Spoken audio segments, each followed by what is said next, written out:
तो आ जाइए मेरे प्यारे लॉलीपॉप, यहाँ पर अपन देखने वाले हैं ह्यूमन रिप्रोडक्टिव सिस्टम एंड मादा रिप्रोडक्टिव सिस्टम। तो सभी बच्चे फटाफट से इधर देखने की कोशिश करेंगे। आज बिल्कुल जीरो लेवल से समझ में आएगा कि वुमेन रिप्रोडक्टिव सिस्टम किस तरीके से होता है। ओके, चलिए तो यहाँ पर स्टार्ट करते हैं। अपन सारी चीज़ों को देखेंगे कि किस तरीके से शुक्राणु कार्य करता है और किस तरीके से अंडाणु का शुक्राणु से निषेचन होता है। ओके, चलिए, थैंक यू। अब फटाफट से देखते हैं कि जैसा कि अपन को दिख रहा है यहाँ पर, ये पूरा क्या है, ये है मेल, ओके, और ये है फीमेल।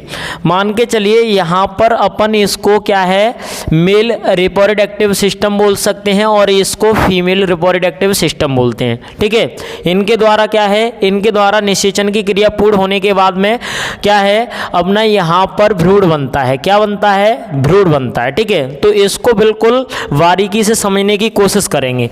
देखिए यहाँ पर सबसे पहले मैं मादा रिप्रोडक्टिव सिस्टम को देखता हूँ। तो देखिए मादा रिप्रोडक्टिव सिस्टम में ये क्या दिख रहा है अपन को, थोड़ा सा पेन पतला कर लेते हैं। मादा रिप्रोडक्टिव सिस्टम में यहाँ पर ये जो अपन को दिख रहा है वो क्या है, अंडाशय है। इनसे क्या है, एक अंडा बनता है, एग बनता है। ठीक है, अब देखिए ये क्या है, अंडवाहिनी। ये जो दिख रही है अपन को, ये क्या है, दोनों अंडवाहिनी है। ठीक है, जिसको अपन अंडवाहिका या अंडवाहिनी बोलते हैं। ओके, तो सबसे पहले जो कार्य होता है वो किसका होता है, यहाँ पर अंडाशय का होता है। किसका होता है? अंडाशय का। अंडाशय किससे, अंडवाहिनियों से निकल करके किस में आता है बेटा, इस गर्भाशय में आता है। किस में आता है? गर्भाशय में, जिसको यहां पर नाम दे दिया है ग्रीवा। क्या बोल दिया है? ग्रीवा। ओके, और ये जो अपन को दिख रहा है ये वाला भाग, ये क्या है, ये है अपनी योनि, जिसके द्वारा क्या है, निषेचन किया जाता है या मैथुन किया जाता है। ठीक है, तो इसको समझने की कोशिश करिए, सारी चीजें पता लग जाएंगी। ओके, तो सबसे पहले अपना क्या है, यहां पर अंडाशय है। तो अंडाशय को देखते हैं अपन डिटेल में। बिल्कुल देखिए, मादा जनन कोशिका, ओके, क्या है, मादा जनन कोशिका अंड कोशिका का निर्माण तथा कुछ हार्मोन का निर्माण अंडाशय में होता है। ओके, तो देखिए यहाँ पर समझने की कोशिश कीजिए कि जैसे ये जो अंडाशय है ना, इसमें से क्या निकलता है, इसमें से एक अंडा रिलीज होता है। क्या होता है? एक एग रिलीज होता है। कब होता है ये होता है मासिक चक्र के होने के बाद में। ओके, जैसे ही किसी मान के चलिए लड़की को या औरत को मासिक चक्र होता है, उसके बाद में क्या है, ओवरी से अंडा रिलीज होता है। ठीक है, अब इनसे एग क्या है, रिलीज होता है। एग रिलीज होकर के क्या है, इन अंडवाहिनियों से क्या है, इन अंडवाहिनियों से होकर के यहाँ पर क्या करता है, ये अंडवाहिनियों में निषेचन का इंतजार करता है, मतलब शुक्राणु का इंतजार करता है। ओके, तो जैसे ही मान के चलिए इधर से शुक्राणु जाएगा योनि से, तो ये शुक्राणु क्या करेगा, यहाँ पर इसका निषेचन की प्रक्रिया कर देगा। क्या कर देगा?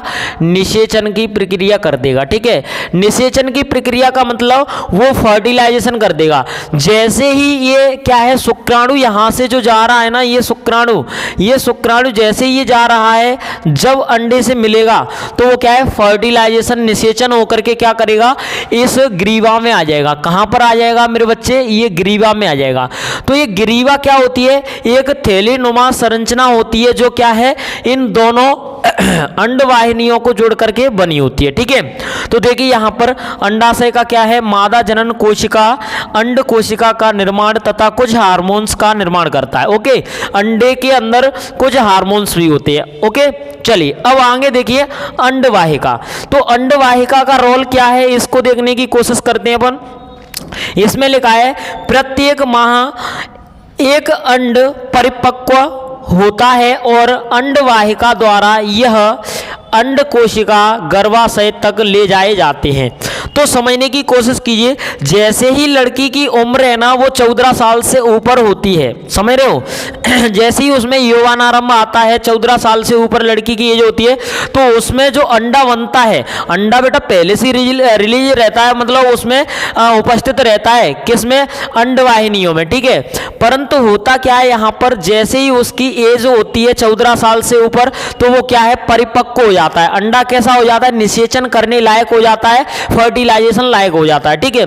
तो वो क्या करता है, अंडा निकलने के बाद में यहां पर इंतजार करता है, किसमें, अंडवाहिनियों में, ठीक है। अंडाशय से निकल जाएगा, अंडवाहिनियों में इंतजार करता है। तो हमेशा जो आपने देखा होगा, यदि मान के चलिए यदि नई जानकारी तो समझने की कोशिश कीजिए कि इस एक ही अंडाशय से क्या है, एक महीने में एक अंडा रिलीज होता है, हजारों अंडे रिलीज नहीं होते हैं, एक अंडा रिलीज होता है किससे, एक अंडवाहिका से। और दूसरी जो होती है ना, इससे दूसरे अगले महीने अंडा रिलीज होता है, ठीक है। क्या है, इससे दूसरे महीने रिलीज होगा, ऐसा नहीं है कि हर महीने मासिक चक्र के बाद में इसी एग से ही क्या है, इसी अंडाशय से ही एग रिलीज होता रहे, नो, ये बिल्कुल गलत है। यहां पर क्या है, एक महीने इस अंडाशय से अंडा रिलीज होगा तो दूसरे महीने इस अंडाशय से अंडा रिलीज होगा, ओके।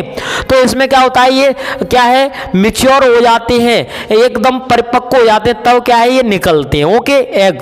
अब उसके बाद में देखिए गर्भाशय। अब आ गई बात किसकी, गर्भाशय की। तो गर्भाशय क्या होता है, दोनों अंडवाहियां संयुक्त होकर एक लचीली थैलीनुमा संरचना बनाती हैं। क्या है, दोनों अंडवाहिका क्या है, बिल्कुल ये क्या है, संयुक्त होकर, संयुक्त का मतलब यहां से निकल करके ये क्या है, सिकुड़ करके क्या है, थैलीनुमा संरचना बनाती हैं, ओके। अब ये बनाती हैं लचीली, जिसे गर्भाशय कहते हैं। क्या कहते हैं मेरे बच्चे, जिसे अपन गर्भाशय कहते हैं, ओके। मैथुन के समय, मैथुन का मतलब जैसे ही अपन क्या करते हैं, यहां पर ये सेक्स करते हैं, तो उसके समय क्या है, मैथुन के समय शुक्राणु योनि मार्ग से स्थापित होते हैं। जैसे ही अपन क्या करेंगे, निषेचन, मतलब निषेचन तो यहां होता है, जैसे कोई बोले तो वो मैथुन होता है, या अपन बोल दें तो सेक्स होता है, ओके। क्या है, योनि, शुक्राणु योनि मार्ग से स्थापित होते हैं, जहां से वे ऊपर अंडवाहिका तक जाते हैं। तो देखिए यहां से ये एग निकल करके, ऐसे ही एग निकल करके क्या करेंगे, ये अंडवाहिका तक पहुंचेंगे। अब निषेचित होकर अंडा विभाजित हो जाता है। तो जैसे ही मान के चलिए इस गेंद जैसी संरचना का अंडा होता है, उसमें ये शुक्राणु क्या है, प्रवेश कर लेता है, तो वो क्या करता है, दो भागों में इसका डीएनए बट जाता है, ओके।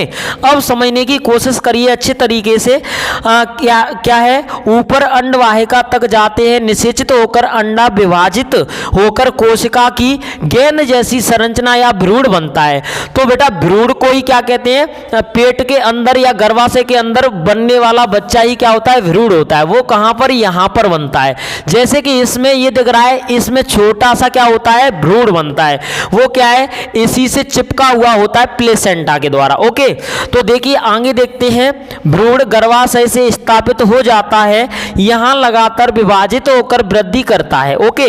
वो क्या है, दो भागों में क्या है, विभाजित हो जाता है, फिर जाकर के क्या है, धीरे धीरे उसको क्या है, पोषण मिलता है, किससे, प्लेसेंटा के द्वारा। तो वो क्या करता है, वृद्धि करता है, ओके। गर्भाशय प्रति माह भ्रूण को ग्रहण करने व पोषण हेतु तैयार करता है। उसके बाद अतिरिक्त परत मोटी हो जाती है तथा रुधिर प्रवाह भी क्या होता है, बढ़ जाता है। तो मेरे बच्चे जैसे ही मान के चलिए उनका देखिए, जैसे ही फर्टिलाइजेशन हो जाएगा, निषेचन हो जाएगा, भ्रूण बनेगा, तो वो मासिक चक्र है ना, वो इसी का पालन पोषण करने में लग जाएगा, किसका, भ्रूण का, बोले तो गर्भाशय में पल रहे बच्चे का, ओके। तो इस भ्रूण का क्या करने लग जाएगा, पालन पोषण करने लग जाएगा, ओके। तो आई होप आपको ये बिल्कुल reproductive system, women reproductive system समझ में आया होगा। तो कोई दिक्कत नहीं है, आगे के लिए आपके लिए बेस्ट वीडियो लाते रहेंगे। तो आप सभी को जय हिंद, जय भारत।